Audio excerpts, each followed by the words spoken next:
Hi, it's Ed from Unofficial. Just about to catch my train. We're off to Burgess Park today to do the park run. -6, it says on my Alexa. -6, can you believe that? Anyway, let's see how it goes. Wish me luck. Got the Adidas Adidas Pro 4s on. See you later. Bye bye.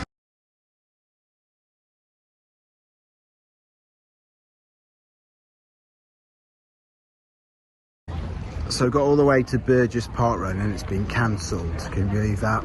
Last minute, too icy. So I might well run it anyway.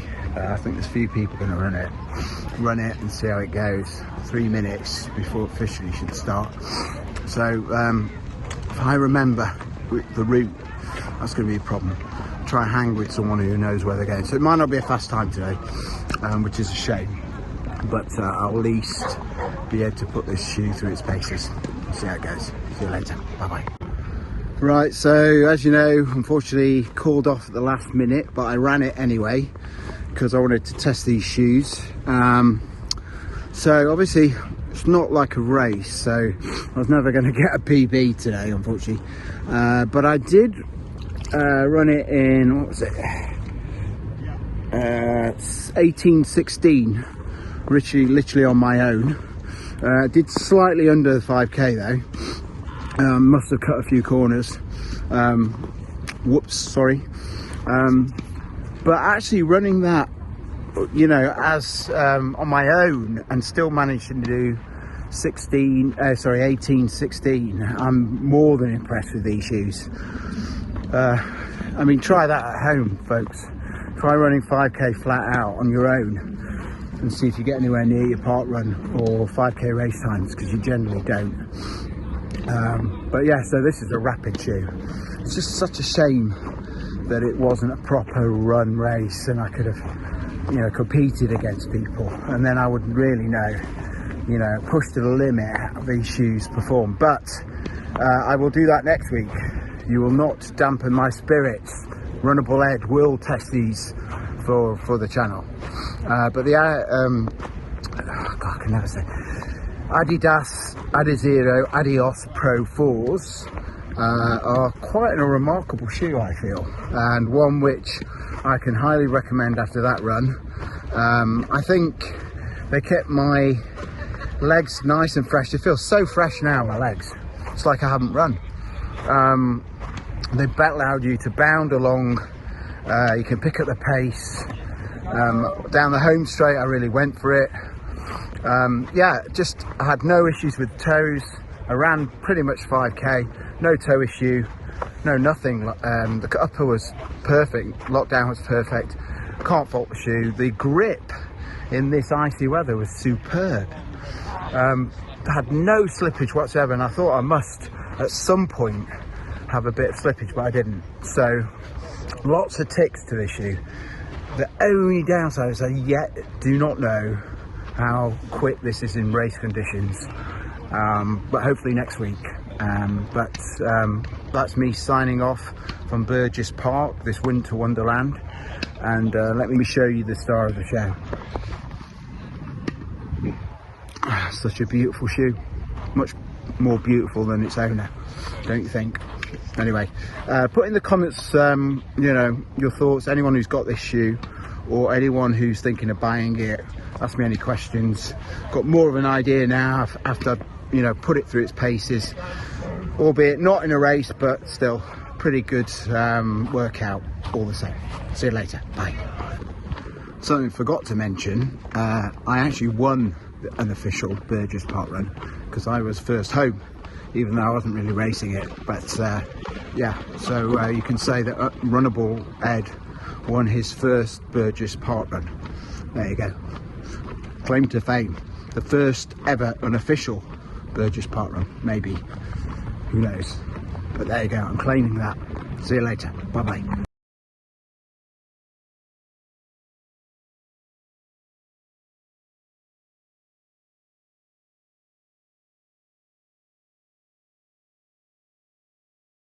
Hi everyone, it's Ed from Runnable, and this is my run review of the Adidas Adizero Adios Pro 4. So, I thought I was taking this on a park run this morning, so I came all the way, I went all the way from North London to Elephant and Castle, which I think is technically classed as South London, but it's quite central. Thinking I'd run one of my favourite park runs, the Burgess Park Run. I got off the tube at Elephant and Castle and I could see people making their way to the park run.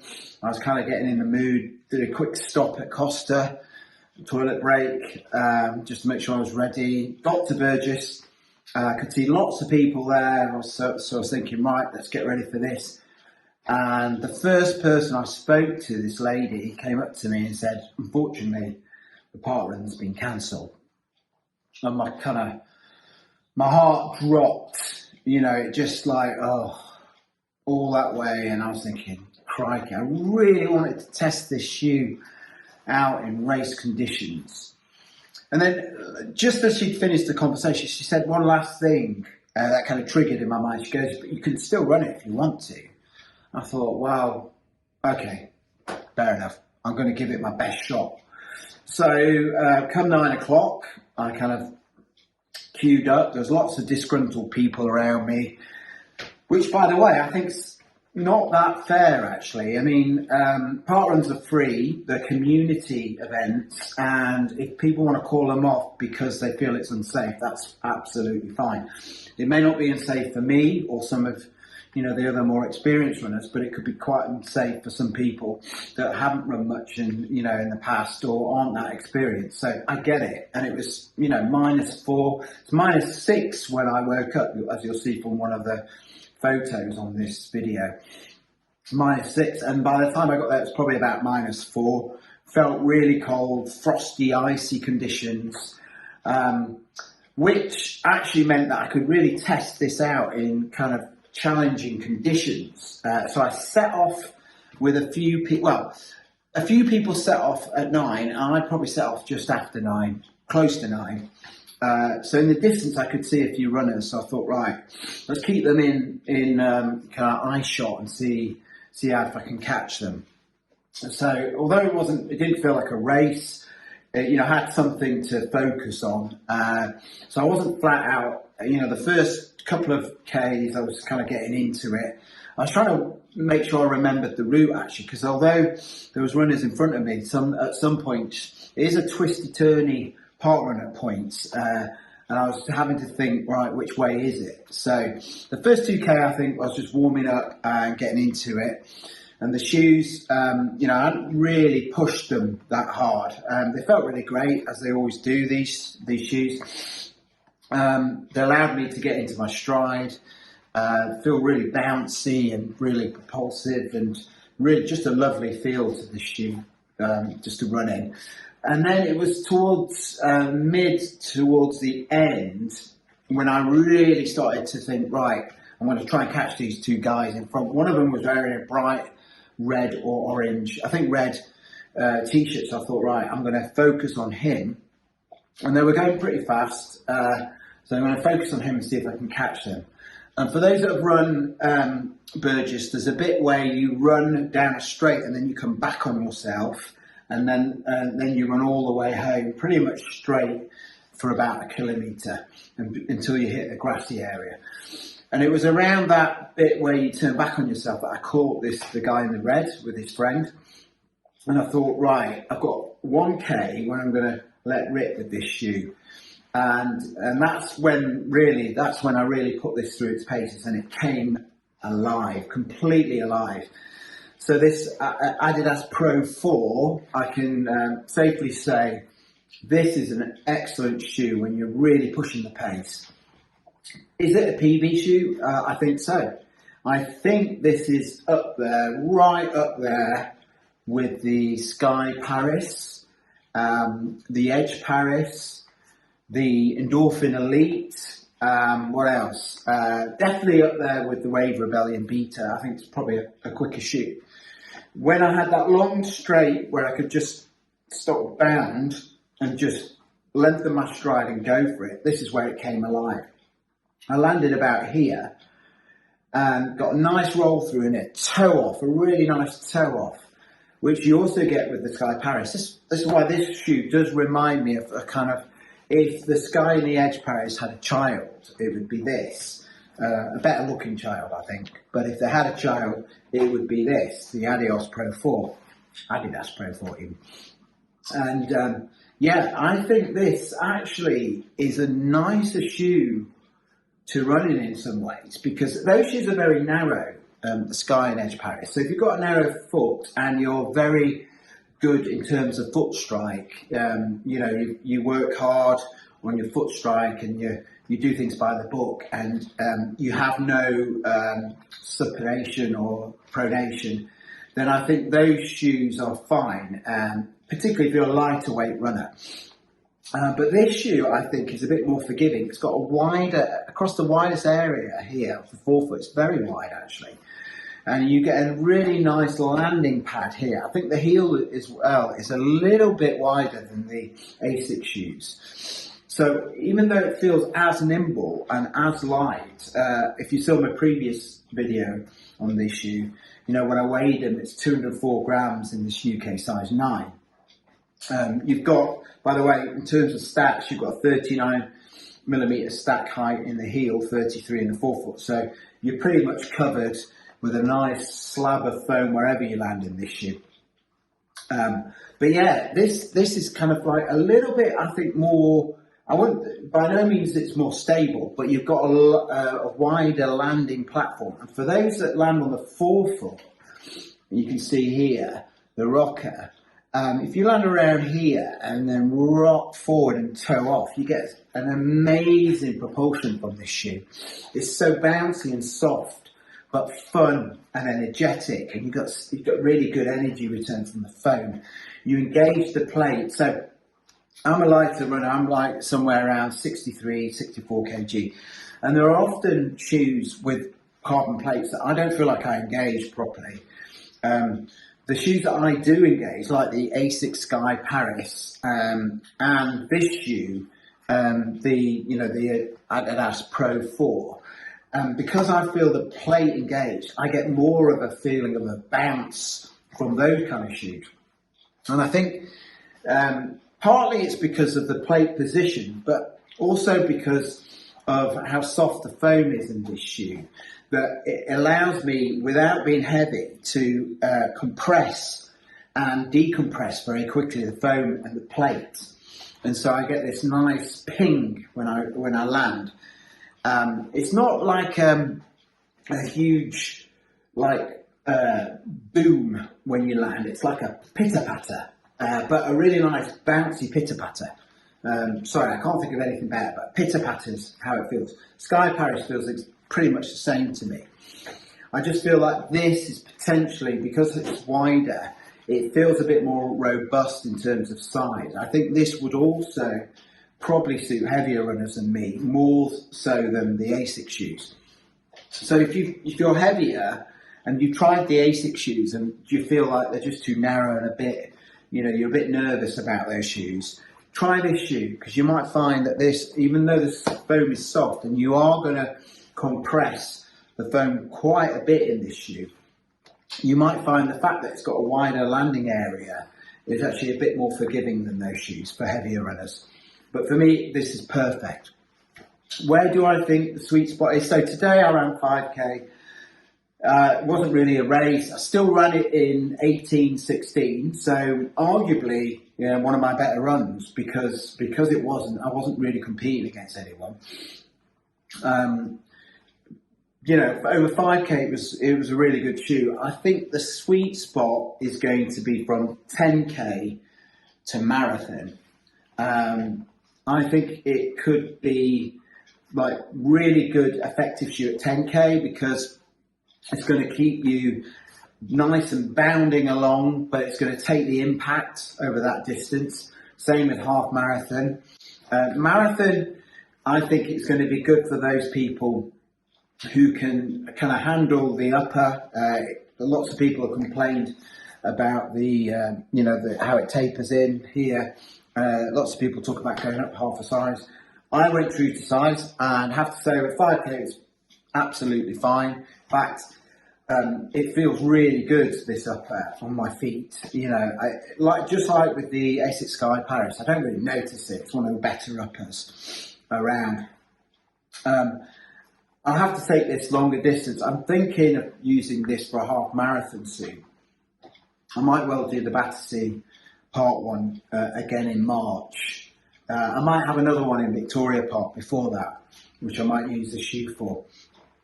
And take it at the half marathon distance, because it's only then that I really get an idea, you know, in terms of comfort, cushioning, in terms of performance, whether I could use a shoe for a half marathon, for a full marathon. And so, yeah, I need to try this over longer distances, but certainly for 5K, it was a pretty rapid shoe, and anyone looking for just running 5, 10Ks, park runs, whatever, I think this is a great shoe, and it's one of the quicker shoes out there in terms of the lightweight super racing shoes. I think it's up there with the Asics shoes for sure. I think it's up there with the Alphafly. It's less mechanical feeling than the Alphafly. Feels a bit more natural, and it's kind of laughable saying that with this rocker, saying it feels natural to run in the shoe, but it does. It actually feels quite nice. It feels terrible at slow paces. Just walking feels really weird in this shoe, but as soon as you pick up the pace, like that last kilometre today, it comes to life, this shoe, and it felt fantastic actually. Felt as good as any of my racing shoes. I have to say, when I'm running slower in this shoe, it didn't feel quite as good. It didn't come alive quite as much. And certainly for heel strikers, when you engage this heel, you can see it here, it feels really weird landing on this heel. It feels really weird walking because I'm engaging this heel, right? It feels like I'm sucking the ground. And basically, as I said in the last video, it's so soft, this foam, that it's doing that basically. And it's when you hit the ground, it's doing that, and then it sucks it back, sucks the ground, and yeah, it doesn't feel good at all. So if you're a heel striker, you might want to avoid this shoe as well. So let's summarise, because I've talked a lot, but basically the key points here: really good shoe for 5K park runs. Think its sweet spot could be 10K. I felt like at the end of the 5K, my legs felt as fresh as they did when I started. And for me, that's very rare actually, because of my injuries from my accident. I normally have some discomfort during, but afterwards my legs feel quite stiff. I didn't feel as stiff at all today. I mean, admittedly, I wasn't racing quite as hard, but still I tried to race it as hard as I could. It's just a mental challenge when you're not racing against people. But that said, I finished the 5K, it was slightly under 5K, but I finished it in just over 18 minutes. And normally that would mean that my legs would feel a little bit achy, particularly the leg that got hit by the car. It felt absolutely fine. It was like I hadn't run at all. And I think some of that is to do with this soft cushioning, part of that. And then partly is because I was going about maybe a minute slower than I would if I'd been actually racing that, right? So one thing, it's definitely going to give you good cushion. It's going to feel a quite nice, comfortable, cushioned ride. I think its sweet spot though will be 10K to marathon. I think possibly half marathon is going to be the best distance for this because of what I just said about how it protects your joints, how comfortable it is to run in. I think marathon distance all depends on your form and foot strike. When I run marathons, I'm pretty sure I start around here and I end up somewhere back here, right? And the further back I'm getting in this shoe, the worse it's going to get for me. So if I'm on really good form and I can stay towards this area of the shoe, I think this could be an absolute winner for the marathon as well for me. I'm very interested to take this on an actual 5K, 10K race and a half marathon. And I will do hopefully in the next couple of months. We've got some other releases coming out like the Endorphin Elite 2, which I hope to get. That's definitely on my list of one that I want to look at. And the new Cielo 2.0. It is 2.0, not 1.5. So It's going to have some major changes to that shoe, certainly in the upper. Not sure about the foam, but certainly they're going to lose quite a bit of weight from that shoe. I think the cutout is changing as well with the positioning of the cutout. So those are two shoes that I'd like to test in the next couple of months. But this, I would, unless they're really good shoes, I struggle to see how there will be a better shoe than this shoe, which I think is right up there with the Alpha Fly 3, right up there with the Asics shoes. It's now competitive in terms of weight, and you know, all in all, I think this is an absolute banger of a shoe. I'll say it once more. For me, this is no hot mess. For me, this is an absolute winner, baby, and it honestly, I can't really fault the shoe. I mean, it looks amazing, runs amazing, feels amazing, and I just think you're amazing, and that's all I'll say. So put in your comments if you tried this shoe, any questions you've got on this shoe, but firm for this over 5K, I think I can almost guarantee it's going to be a good 10K shoe, half marathon shoe. Whether it's good for a marathon depends very much on the person, but I can't see any reason why this would not be good for a marathon as well. And it's going to protect you in comfort, and yeah, you're going to be able to really push the boundaries with this shoe. So that's all I want to say now. I hope you found that informative. Okay, I didn't race today, but I got a lot out of that session, and yeah, I hope you've got a lot out of this video too. I'll see you later. Bye bye.